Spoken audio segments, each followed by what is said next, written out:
कुछ गुंडे लाठी डंडों से मार मार कर मृत समान कर देते हैं।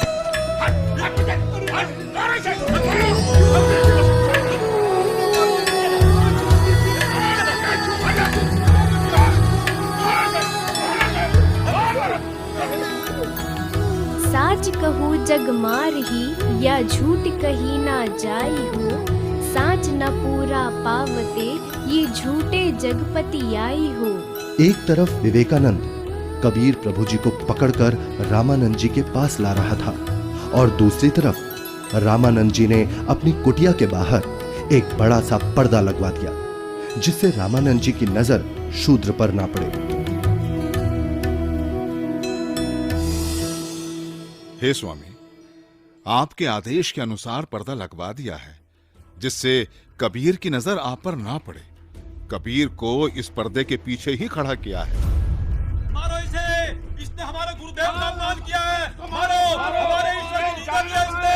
मारो इसको, मारो इसे, मारो, मारो।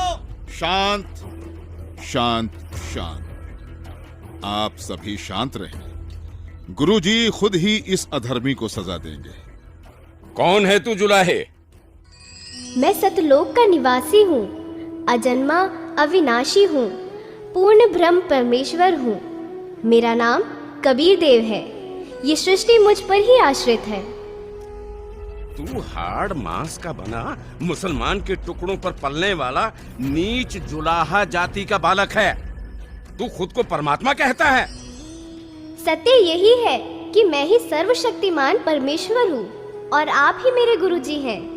आप मुझे अपशब्द कह रहे हैं तो भी मुझे आनंद आ रहा है गुरुदेव। तू ऐसे नहीं मानेगा ना जुलाहे।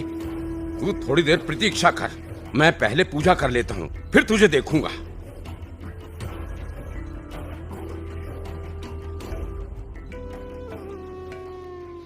कहीं ये बालक सच में तो भगवान नहीं है, क्योंकि भगवान तो किसी भी रूप में कहीं भी आ सकते हैं।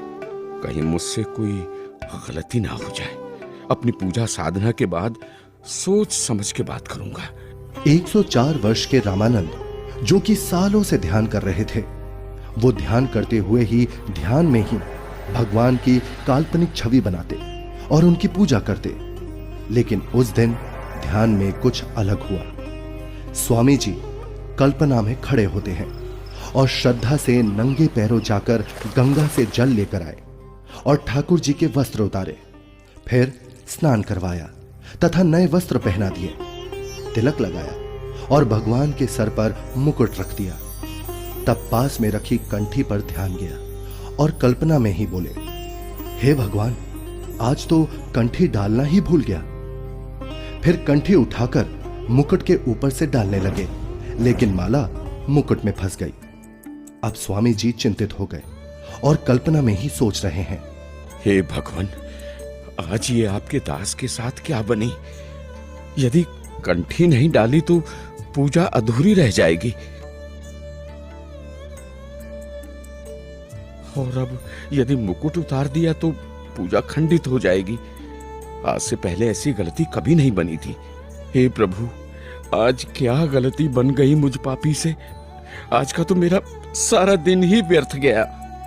जब स्वामी जी मन ही मन में व्याकुल हो रहे थे और अपने आप को कोस रहे थे, तब परमेश्वर कबीर साहिब जी पर्दे के पीछे से बोले, हे स्वामी जी, चिंता मत कीजिए। इस माला की गांठ खोल दीजिए और फिर ठाकुर जी के गले में डालकर इस माला को बांध दीजिए। फिर आपको मुकुट उतारना नहीं पड़ेगा।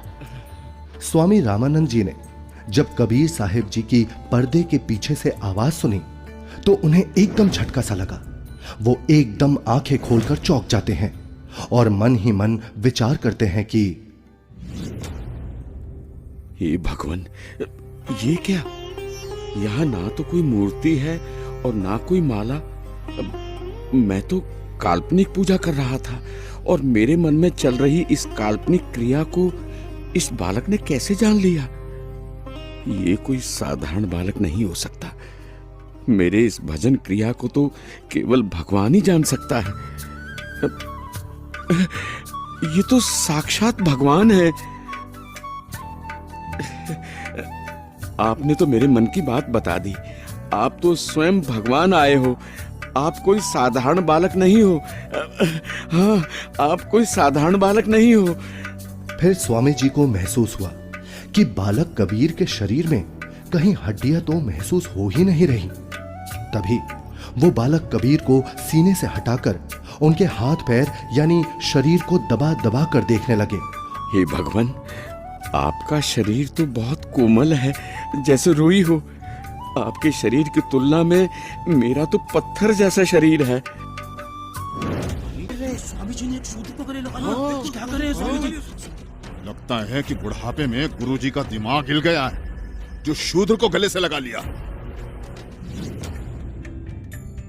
हे भगवान, अगर आपकी आज्ञा हो तो मेरी कुछ शंका है। कैसी शंका गुरुदेव? हे भगवान, एक बात समझ नहीं आई। आपने झूठ क्यों बोला? कैसा झूठ स्वामी जी? आप कह रहे थे कि आपने मुझसे उपदेश ले रखा है, लेकिन मैंने तो आपको कभी नाम दीक्षा नहीं दी। स्वामी जी, याद कीजिए, एक समय आप पंचगंगा घाट पर स्नान करने के लिए गए थे। मैं वहाँ पौड़ियों पर लेटा हुआ था। आपके पैरों की खड़ाऊ मेरे सिर पर लगी थी और मैं पीड़ा के कारण रो रहा था। तब आपने मेरे सिर पर हाथ रखा और कहा कि बेटा राम राम बोलो। तो स्वामी जी, आप मेरे गुरु बन गए और मैं आपका शिष्य।